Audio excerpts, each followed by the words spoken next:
Please welcome our next panel, Health Systems, Community Impact, Tom Hawk, Candace Saunders, Jeff Myers, and Cara Burrell.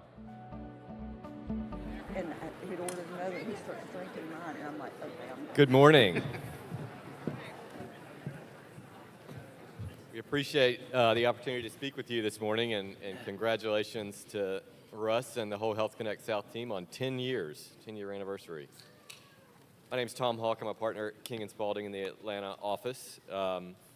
And today's panel is about health systems and the impact they have on the community outside and beyond the clinical care that they provide in the four walls, within the four walls of their system. Just the care that these systems provide itself, the clinical care, ripples through the community. A healthy workforce equals a healthy economy, jobs for everyone, well-being. And there's a snowball effect for all that health systems do for our communities. The purpose of this panel is to get a little bit more granular about the extra things, the additional impacts that health systems have in our economy and in our lives. We have today leaders of three different systems. I'm going to let them introduce themselves and talk about their organizations. These three organizations serve different geographies, urban, rural, different parts of the state, and they're different missions to some extent. So I'm going to turn first to my right to Candace and let her introduce herself. Well, thank you. Good morning, everyone. It's so great to be with you this morning and to be back in person after, just a very eventful last 3 years. When I look at just Wellstar Health System, it is a community-based health system. We cover 11 different markets across Northwest Georgia and into other parts of the state. And we have both more urban healthcare sites as well as rural and smaller community sites. So we're an integrated health system. We have not only hospitals, very large medical group, physician services, outpatient services, and long-term care. Last year, we cared for almost over 1.6 Georgians across the markets that we serve. That's 1.6 million fellow Georgians. And we cared for people from over 147 counties throughout Georgia. So we do pull from a very large catchment area. This year we'll achieve probably about $7 billion in revenue as we look at the overall services that we provide. I would say that as you look at Wellstar, it is a community-based health system. We came from the roots in the community, and that remains part of our true north. As we look at everything we do is based on the needs of our community. As we look at every dollar we invest in our people, technology, and services. So that, I think that would be, and it's the people. It's the 30,000 people that I serve that really are what the health system is. Carol? Yes, good morning. Happy to see all of you out here today and being up here with these two illustrious colleagues. Northeast Georgia Health System is kind of across the state from Wellstar. We cover a 5,000 square mile area, 1.6 million residents. We have very diverse submarkets as well, very rural. Gainesville Hall County proper, which is the original hospital that started the system more than 70 years ago. And then in the more, the growing area, suburban of Atlanta, if you will, that growing Brazelton area. We have over 11,000 employees, 5 hospitals, about 1,500 on our medical staff, very large multi-specialty group, as well as a cardio thoracic group. In our Georgia Heart Institute. Our mission is improving the health of our community in all we do. As Candace said, that is the driving force behind every decision that we make. We take our responsibility very seriously, not only for caring for those who are sick, but improving the population health of all of our communities. We provide a number of acute care services, one of those being we're a level 1 trauma center, and the third largest ER in the state. I think that probably summarizes it pretty well. I'm the little guy. We're up in northwest Georgia and really kind of serve about a 4-county area, maybe 5. Give me time, we'll take on more.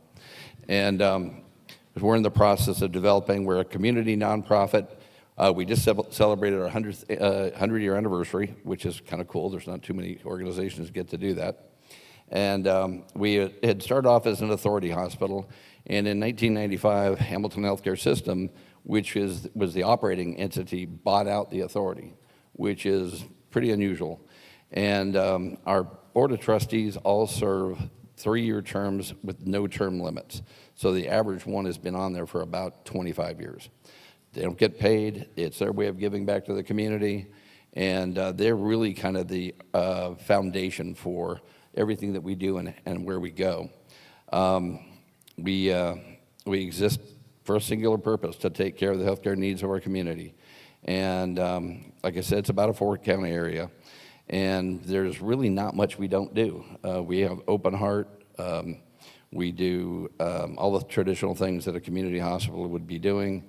We do some non-traditional things. We started an autism center about 4 years ago. And I would argue that it's probably the premier one in the South. If you ever get the opportunity, please come visit us. It'll do your soul well to see these kids. And so we're able to do a lot of fairly entrepreneurial things because of our board.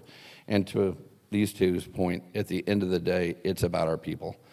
We have fantastic people, a lot of, because we're a smaller town. The folks who work largely at our institution grew up there. We're born there. So each day we're serving friends, family, and neighbors. And that is very much a part of our DNA in terms of the things we do, that level of accountability. We're the classic integrated delivery system. Probably one of the differentiators is we have our own health insurance plan. And we've had that for about 25 years. And it's done well for us. It enables us to kind of look full circle at the total cost of care and what people's needs are. So I would say that's probably one of the differentiators. But again, we're the little guy.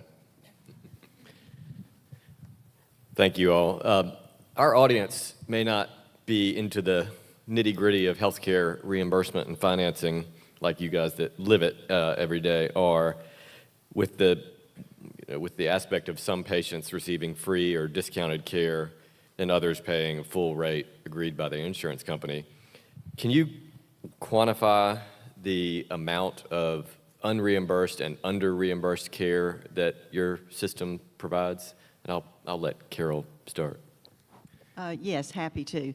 Again, our mission is improving the health of the community in all that we do, and we take that responsibility very seriously for all, regardless of their payer source. And to date, we are providing about $140 million in uncompensated care. We have a number of initiatives, which I'm sure that we'll be able to talk about, but that is obviously of benefit to the community, but it is something that does drive how we balance our financial statements and how we have to negotiate to be sure that we're offsetting and being able to continue to provide that care, but around $140 million. Candace? Yes, I think your point about the overall financing of healthcare is it's not easily understood, I think, as we try to explain it. But as you look at the majority of our reimbursement is fixed from our different payment sources. And as a not-for-profit health system, we fund all of our people, our technology, and our operating cost, and our new capital investments in the community just through our patient care revenues that come in. But they're fixed. So if you think about the governmental payers, they pay us fixed amounts. You think about the even the managed care payers, those are all negotiated rates. And so we get paid the same, no matter what the illness level is, or if the individual does not have a payer source, then we, as a not-for-profit, we care for the whole community. We take care of all. And whether it's in our doctor's offices, our emergency departments, or in any of our care sites, we ensure that people have access to the health care they need when they need it. But when you have that fixed reimbursement, and that is really your sole source of revenue to fund your expenses, and then you're experiencing what we're all seeing, our 30,000 team members are experiencing the inflation impact. What we also experience as we look at, funding the talent, the supplies, pharmaceuticals, all of those expenses are going up in a fixed payment environment.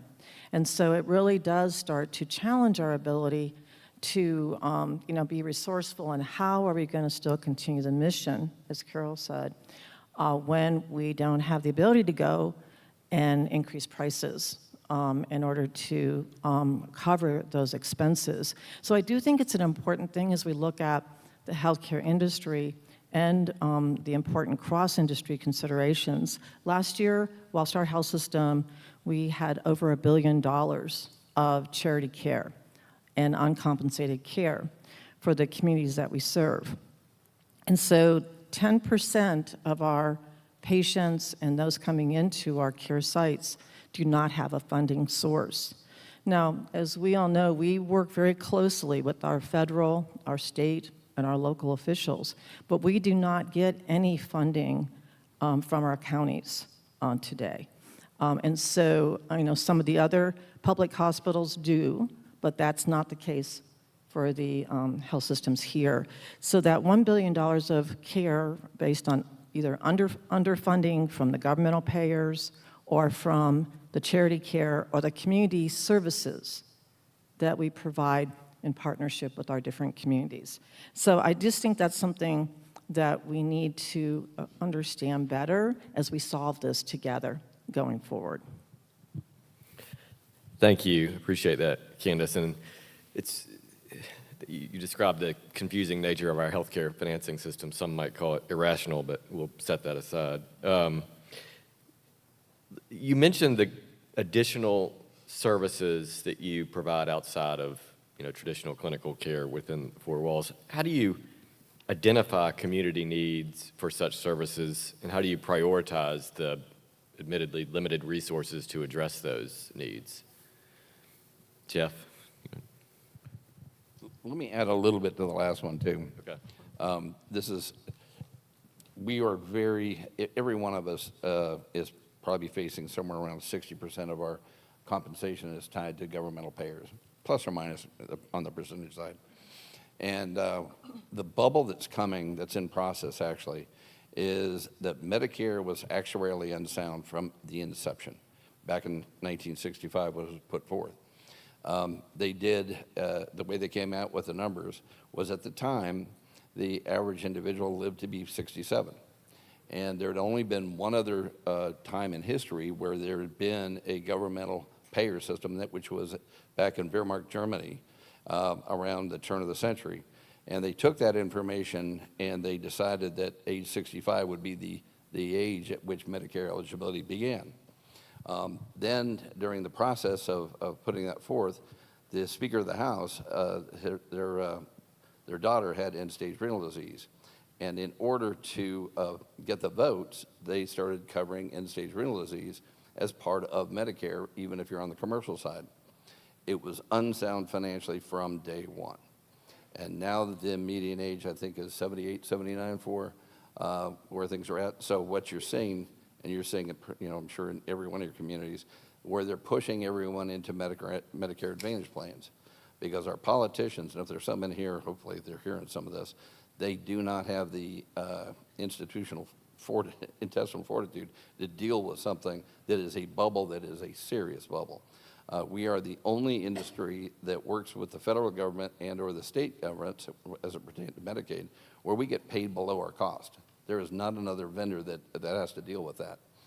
on top of all the regulatory things that we deal with. So there is a serious issue coming down the pike for everybody. And the reality is, and this you'll never see, is Medicare eligibility should be age 75, 76. Can you imagine any politician taking that on? So what they're doing is they continue to push things down the road, and we got a problem coming. So then on top of that, we get to do community service. And I am a strong advocate for nonprofit organizations who render health care. We do what the community needs. We identify it, we look at the opportunities, et cetera, and we don't just glean off the profitable service lines. So if there's for-profit people in here and are offended by that, I don't really care. So anyway, at the end of the day, we carry that institutional responsibility for our communities. And long before the Fed started requiring that we do assessments of our community need every 3 years, we all were doing that because it was part of our mission. There's a number of things that we do. As an example, there's a Deo clinic started by some great physicians who identified a need, and they started a free clinic where they would only take people with no insurance, no funding whatsoever. So when I heard about that, we put in a full-time nurse practitioner to help them out, expand their hours in the days. We've also done things like we have a large illegal population up in our area. Well, the problem with that is you've got women who, when they become pregnant, are not eligible for any kind of prenatal care as it relates to Medicaid and can't get it until their baby is born. So we provide some of the folks there to give them the prenatal care at no cost. So those are the kind of things that you have to have your thumb on the pulse, see what's going on, and look at the opportunities to be able to meet those needs. I'm skipping sort of over our requirements that every 3 years we do this exercise, and it's exhaustive, which is a good thing. I'm not saying it's not a good thing, but the assumption that comes out of Washington is somehow we're not paying attention to what's going on with our communities, and in reality, we have been doing that for a very long time. Thanks, Jeff. Population health management is the framework that our system has been inching towards over the last decade or so, trying to align financial incentives with clinical outcomes. How do you reach the community to try to move the needle outside of sort of what you do in inpatient basis? Setting that aside, how do you reach the community to move the needle on some of our more broad-based societal health issues? Candace? Well, first of all, let me just say that Jeff is the role model for the role that the partnerships can play from a philanthropy standpoint.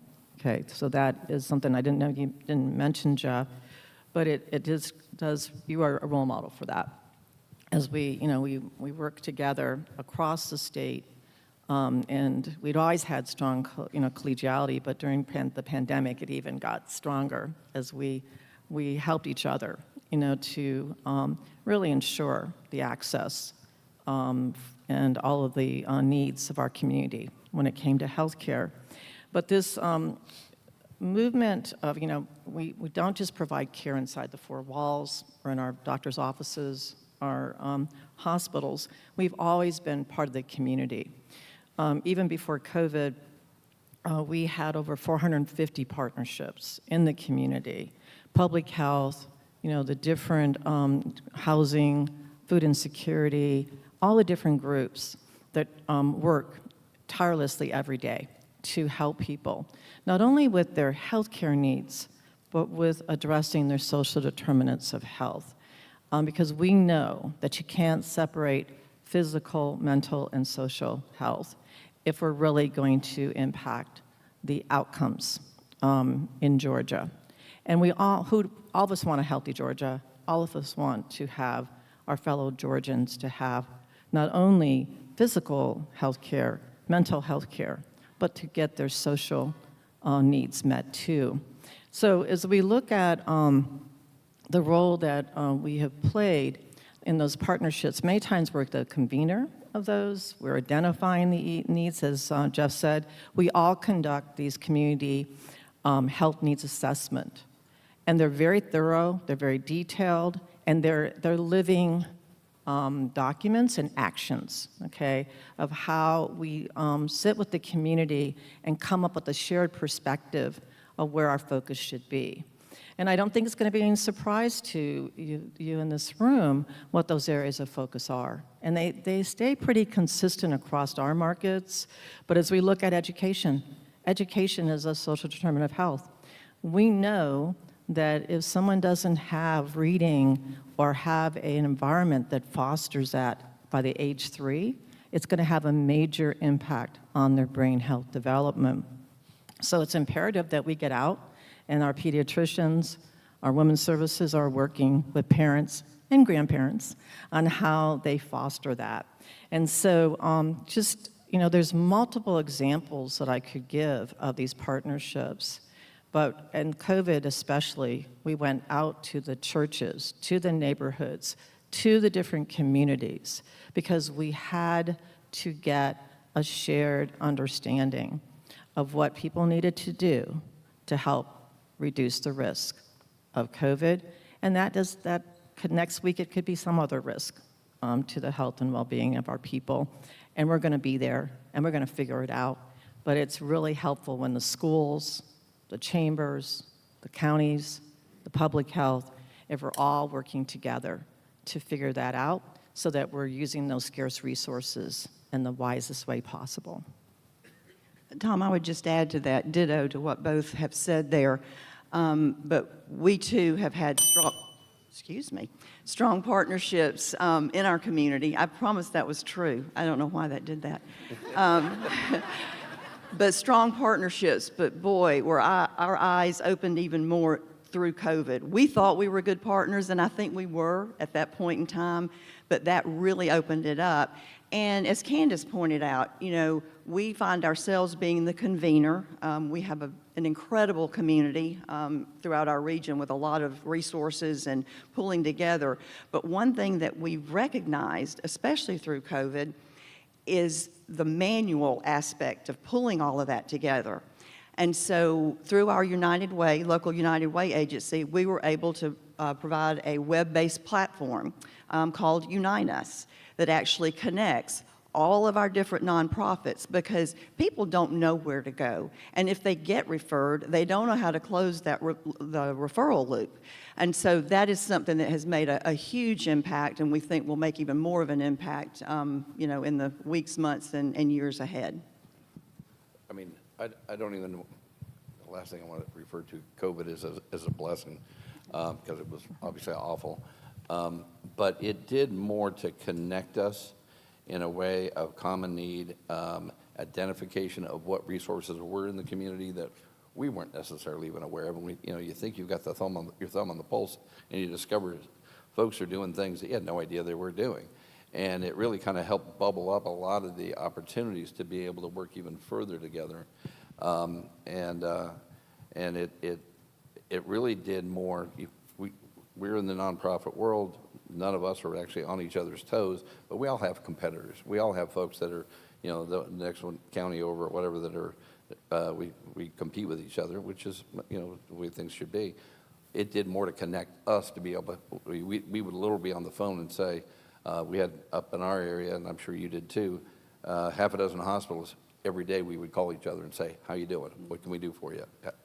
Do you need extra beds? What can we do? I mean, it really brought our communities together in a way that I think hopefully in the long term is going to be good for everyone. I didn't recognize that when we talked about the funding, the state is looking at this routinely with the federal agencies, and there's been some real progress made as we look at the funding with Medicaid and some of the programs. Our association, the Georgia Hospital Association, works hand in hand with our hospitals. So know that there's a lot of work behind the scenes. But again, the needs continue to grow as we try to continue to find the funding to help people have the access. Because if you don't have the funding, you're not going to have access in many situations on that. And the only other thing I wanted to give a pitch to on this early brain development, it's a program called Small Talk. This came from a grant from Woodruff. It's something that we have pioneered with our pediatricians and our women's services, but it's something that we want to spread, and it's an open architecture program. And so if you're interested, please let us know, because we do believe this is something that we all have a vested interest in, because this is our future workforce. These are our fellow Georgians, and we need to make sure that everyone gets the best start, not only with their housing, their food, and those other important needs, but education. Thank you. Appreciate that discussion. So, as I touched on at the intro of this discussion, one key impact that our health system has in the community is contributing to the local economy and making sure we have a healthy workforce. And I thought, Jeff, you'd be good to sort of describe what, given your community, the Dalton area has a large manufacturing base, what the economic impact of a healthy workforce has to the area. Yeah, we're kind of a big, small town. Dalton's one of the weirdest places I've ever lived. I got to come up with a better word for that. Because if you're familiar with us, we're primarily a one industry town. And so Monday through Friday, they wake up Monday morning, it's ding, ding, ding, and they go at each other and compete all day long because they're all selling the same services. Friday night, they're sitting at the country club together. Saturday, they're golfing together. Sunday, they're in church together. And Monday, they're ding, ding, ding, and right back at each other again, which is, it's weird, okay? So, and they all get along really great and have a very, very strong sense of community and a recognition that they cannot succeed without a strong hospital. And in that we're the one hospital in town, we get all of their attention and their energy and focus around different strategies for health status improvement. They recognize very strongly that they've got to have a healthy workforce to be productive, that it's their, in many, literally across the board, it's their way of giving back to their associates. And so we have about 2,600 direct associates within our system.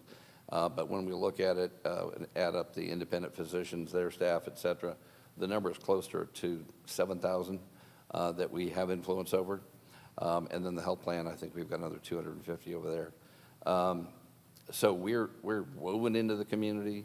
We're very much in touch with the employers.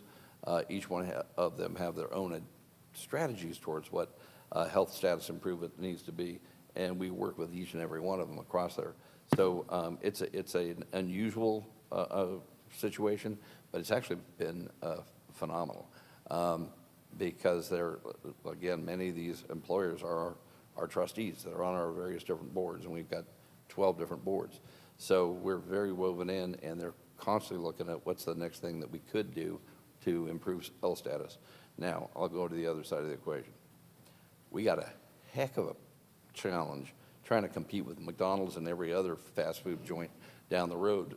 So when you're saying it's our responsibility for health status improvement, that's fiction. There is no way we can impact going toe-to-toe with all the fast food joints in town and all the fried food, et cetera, that's out there. That goes to community responsibility. That goes to community education. And it goes back to what Candace had talked about. We can do our part, but it's a responsibility for everyone to be engaged with, employers, the churches, individuals, families, et cetera. We can be the catalyst. We can be part of that, and we need to be part of that, but we can't be all of it. For Northeast Georgia Health System, we're the number one employer throughout our region. And that comes with a big responsibility. If you go into the grocery store, the school system, and you have your tag on, your status goes way up, but also that obligation goes way up. So not only are we the number one employer, again, we employ over 11,000 folks, Georgia Hospital Association does an annual economic survey, economic impact, and Northeast Georgia Health System has a projected $4.2 billion impact. Again, I mentioned the $140 million in uncompensated care, but in addition to our 11,000 employees, we equate to an additional 23,000 employees throughout our region through our work with local contractors, vendors, et cetera. So needless to say, we have an impact not only in caring for the patients there, but also on those other folks' livelihood as well. Just to tag on to Carol's the study that the Georgia Hospital Association did was, the latest one was in 2021. But they did, I think, a good job of kind of calculating that impact, not only as we are a big source of jobs, but they said hospitals sent more than $33.3 billion to serve communities. And any time we know that when an industry is looking to come to Georgia, or if people are with physicians, the first thing they want to know is they want to know about education. They want to know about health care. They want to know about a community that cares, that works together to improve the overall community for all Georgians and for their neighbors. And so, but I think the translating that down to a very tangible is $2.28 for every dollar of hospital expenditure. And so we do see that we play an important role from the economic development standpoint, but more importantly, the not-for-profit hospitals, health systems are there every minute of every hour of every day when you need us, 24 hours a day, 365 days of the year. And we work together to ensure that if something happens in one of our local communities, that we're working to get the care access continued. And if you think about trauma, you think about emergency departments. We saw almost 700,000 patients in our emergency departments last year. We have our trauma network, and I know that those here represent that. And so sometimes you don't always think about that until you need it. And then when you need it, you're grateful that it's there. And I just want to build that confidence that we're there and we're working to ensure not only that we're here today, but tomorrow and into the future. And so we welcome these conversations to ensure not only our accountability in that, but how we work together to ensure that sustainability. Because you do have to have a sustainable model if you're going to continue to invest in people, invest in new technology, and invest in these new programs. They can't continue to be created without the funding. It's a great point. Without a margin, there can be no mission. We've touched a bit on the pandemic, but one thing it did, among others, was to highlight what we all knew, which is that there is a severe physician, nursing, other provider shortage. And those are acute, and they're going to get worse. How are you guys addressing those in your communities or more broadly? I'll start. Well, as Candace has pointed out, education is absolutely critical. A few things that we have done, and they range from one end of the spectrum to another, but we started our graduate medical education program 5 years ago. And we are covering 5 specialties in that GME program. In 2027, we'll have over 250 residents, which will be one of the largest programs in the state. And that was as a result of former Governor Nathan Deal seeing that need for us to have additional residency programs here in the state of Georgia for the goal of keeping physicians here, not only in Northeast Georgia, excuse me, but throughout the state of Georgia. And so we're pleased for that. We see that as a pipeline for growing our own, as we like to say. In addition to that, of course, we all are experiencing the nursing shortage, and we have a number of relationships with local schools, University of North Georgia, Lanier Tech, Brenau, and others. We are partnering with UNG on an accelerated RN program, whereby if any of you have a degree that's not RN and you want to be a nurse, which is a great field to be in, you can achieve that in 15 months. We also have initiated with Lanier Tech our own training for a patient care tech, where we bring in individuals, again, competing with the fast foods and that type thing, and we're paying them to train and training them, and then giving them a career path that we support to then become an LPN and an RN. We also have lowered our workforce age to 16, and so we have a number of high school students who are having an entree into the organization so they can see what they might want to do within healthcare, and we are seeing that as really reaping a lot of benefits. Those are just a few of the things that we're doing. That sort of touches on to the collaboration that goes on between the hospitals. We're all constantly talking to each other about best practices. What's your idea? What are you doing, et cetera. There was some work done down at Phoebe Putney, did some amazing things down there. And so I have no problem ever stealing ideas from somebody else. And so we're doing very similar things. We've got, we brought folks in with the junior highs to get their mindset going at that age about the opportunities in healthcare, because kids tend to think, well, healthcare equals doctor and nurse. But there is a myriad of opportunities out there for them to be able to explore. So we got folks going out and educating them in terms of what are the opportunities, potentials, what does it take to get there? And then in the high schools, we're in the process right now of hiring mentors. You've got so many of these kids whose GPA might be a 2.9, 2.8. They're not quite there, say, with their chemistry or with their biology, but that's what they want to do. So we're hiring mentors to go out and sit down with those identified kids that want to do that type thing. And then the same thing with the local colleges. But what is, this is where we really are a village, if you will. We may train them in our market, and they wind up working for Candace or for Carol or vice versa. So we have to develop that pipeline, that Georgia pipeline, because largely they'll stay here with us. And so it may not be in our community, it might be someplace else. But that's what we are all working together on, seeking every opportunity.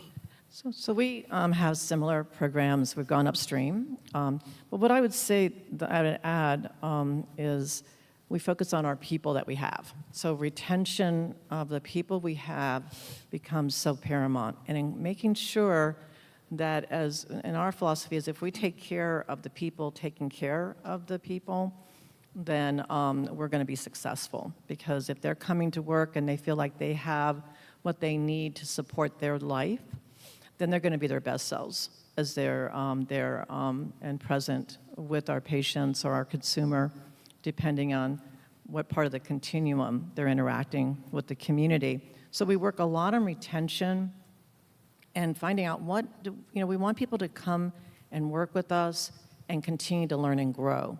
So we're supporting them through that. And then we have generations of families, okay, that have, and that's the best, to me, that's the best recruitment, and also the best role modeling to say that you have families that have come to work with our company. But as Jeff said, and Carol, we care about the workforce for all Georgia. The only thing that I do say that is different today, as we look at 5 generations in the workforce, we have to have very tailored approaches to meeting their needs. So we cannot, just say we're going to do this, for everybody. We have to really start to listen, learn what do each, aspects of our workforce need. And we want to try to get them to stay working longer, okay? As Jeff started, that we want to see if we can provide them other opportunities that fit with their work-life needs, so we can keep them in the workforce longer. And then we want to try to get them in earlier, okay? So as we can look at attracting them and getting them interested in the healthcare areas. And we have people coming out of high school and even starting to work with us during high school and maybe coming in our environmental services. And then, as Carol said, we work with them in a very intentional way to say, what are you interested in now? Do you want to go become a radiology technologist? Do you want to go to nursing? Do you want to become a physician? Because we've had individuals who come in and take advantage of our tuition reimbursement and our career path development. So it's really working on that retention and making sure people, are engaged and care about being with that company, but also then all these other ideas that we are, not even just exploring or have actions going on. But trying to find the people today based on, Atlanta, Georgia is a growth market. We have people coming who want to live here, and we can't even expand services or start new services because we can't just have a plan to build something if we can't. Number one priority is, are we going to be able to staff it?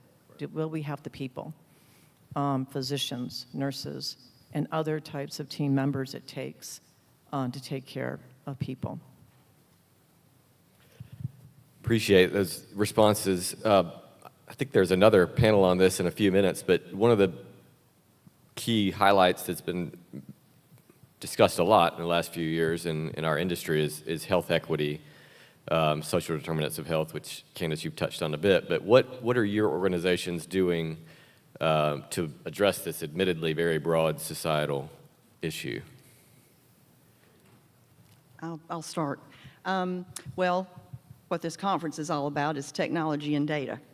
And that's a focus that Northeast Georgia Health System is really gearing in and pulling all kinds of data. We all look at metrics to gauge our performance, our throughput, how efficient we are. One example of that is readmission. And when we pull our data around readmissions, we're looking at geography, demographics, race, ethnicity, then clues us in as to what other kinds of issues that we may be facing. One particular project that we are involved in is around maternal health. Unfortunately, fortunately, Georgia has a focus on this. Unfortunately, it's because Georgia is one of the worst states in the country for maternal health, and particularly around mortality. We are one of 5 pilots throughout the country that's focused on this. Within that impact, of course, is the minorities, and particularly around maternal health mortality. So we are implementing remote patient monitoring to be able to intervene on those symptoms like hypertension, hemorrhaging, that can lead to that mortality rate. And so we're hopeful that that will demonstrate over the next 5 years improvement. That's just one example of some things that we're doing. I'll just touch on, you see one market, you've seen one market in terms of the challenges and demographics, et cetera. And I grew up in California. I've done a lot of work in Texas, et cetera. So I've got a lot of history and background working with the Hispanic population. And what's unique about our market, because you have to look at each one, ours is largely first and second generation. And we're 45% Hispanic. And when you got that, we literally have the kids teaching the parents English. So it's a whole different dynamic. And in reality, many of our kids are the ones telling the parents how to access care, et cetera. So it's a different strategy in terms of reaching down into them. The data elements of that are obviously critical, but one of our challenges, we don't have a leader. We don't have leaders yet in our communities. They haven't risen up within the Hispanic community. And you kind of need to be able to identify who are those folks who can help us get out to that population. And again, just being transparent, we have the challenge of a lot of illegal folks up in our communities where they may be living in a house that everyone else is legal, and they're scared to death that somehow someone's going to know that we've got someone living in the house. So when they access information or they access care, they're very reticent to give away information that might lead to, not that this would happen, but a suspicion that somehow they're going to be exported. And so those are challenges that we face, and I know Carol does as well, because she's got a large population that is first generation, second generation. So when you're talking about identifying and getting to health equity, you really have to get to know your community, your population in terms of that, and each one has a different challenge to it. What I'd add is I want to build on what Carol said related to the data. As we look at seeing a different future for healthcare, we think that it's a model that'll be more proactive, that'll be focused on health outcomes. Health equity goes hand in hand with that, because not only are you looking at the social determinants of health, and you can have problems with health if you have affluence. You can have problems with health if you have poverty. And so we see that data is going to be playing a key role in that, because you don't know how you're doing if you don't have ways to measure or have feedback to your caregivers and to your team members and physicians on where are the issues, where there is disparity, where are the learnings and the successes of programs that have been put in place to ensure that people get the right care at the right time, at the right place, and there's an affordable model to support their ongoing care. It just can't be episodic. It has to be an ongoing care model that supports people in their health and wellness, no matter what their role in the community is. But I do think that with our technology push in healthcare, that we're going to see that we'll be able to bring those insights and real-time information to our care teams. Because it's our opinion through our Center for the Health Equity, Wellstar Center for Health Equity, that it's going to be in the hands of those who are touching our patients, either in the exam room, in the hospital, or in our outpatient home care. And we have to make sure they have the insights and information, but more importantly, what are the leading practices that we know will help ensure a healthy outcome for a pregnant woman, the newborn, and on throughout our different care model. Thank you very much, Candace. Thank you, Jeff. Thank you, Carol. I appreciate your insight into how our not-for-profit health systems are impacting our community beyond just clinical care. Would you please join me in thanking these three leaders?